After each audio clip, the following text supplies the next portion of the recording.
Ni umuraperi ukomeye muri Afurika, akaba ari umuraperi by'umwihariko ukunzwe mu gihugu cya Afurika y'Epfo nk'uko ariho akomoka. Ikindi akaba ari umwe nanone mu baraperi indirimbo ze zikundwa cyane muri Afurika y'Iburasirazuba. Ikindi kintu bakubwira kuri uyu muraperi yitwa Nestezi, akaba ari umwe mu bitezweho cyane impinduka muri hip hop, dore ko bavuga abenshi yuko ushingiye ku myaka ye ugashingira ku buryo akunzwe, ati hari icyizere cy'uko mu myaka iri imbere agomba cyangwa se ashobora kuzaba ari umwe mu bahanzi bakomeye cyane, nk'uko tubikesha ikinyamakuru cyitwa scope.co.ug.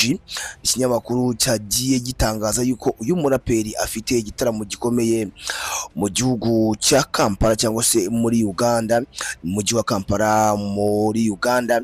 Bavuze yuko Nestezi afiteyo igitaramo, ndetse igitaramo kizaba gihuje cyangwa se gihuriyemo bamwe mu bakora umuziki, by'umwihariko harimo abahanzi, abatunganya indirimbo ndetse n'abandi bantu babarirwa muri industry y'umuziki muri rusange. Abakunzi be bo mu gihugu cya Uganda bakomeje kugenda bavuga bati rwose twari dukumbuye uyu musore, dore yuko uyu musore ari umwe mu bantu baduha ibyishimo. Nestezi ni umwe mu baraperi beza cyane Afurika ifite, dore yuko imyaka ye ndetse n'uburyo arapamo abenshi bavuga yuko ari umwe mu baraperi bakomeye cyane kuri uyu mugabane wa Afurika.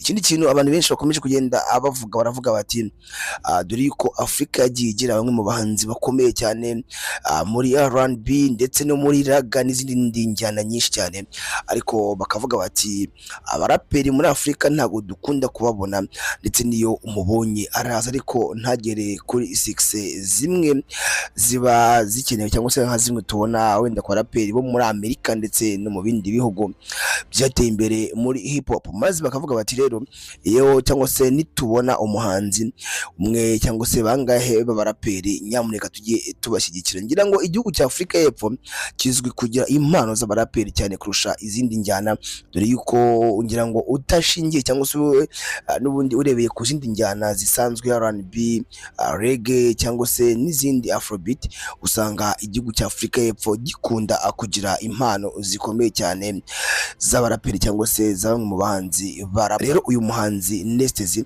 akaba ari umwe muri abo ngabo, ndetse by'umwihariko akaba ategerejwe mu gitaramo mu gihugu cya Uganda. Iyi ngiyi ni YouTube channel yacu kandi yanyu yitwa Tahatibu World, mu gace twise Tahatibu Update, aho tuba tukugezaho zimwe mu nkuru ziba zigenda zicicikana muri showbiz, by'umwihariko no muri sport. Tukaba twakubwiraga ku muhanzi Nestezi ndetse ufite igitaramo kuri tariki ya 7 kiza kubera i Kampala muri Uganda, aho abafana be benshi ubu ngubu kuri tariki bamutegereje ndetse bavuga bati araza kuduha show.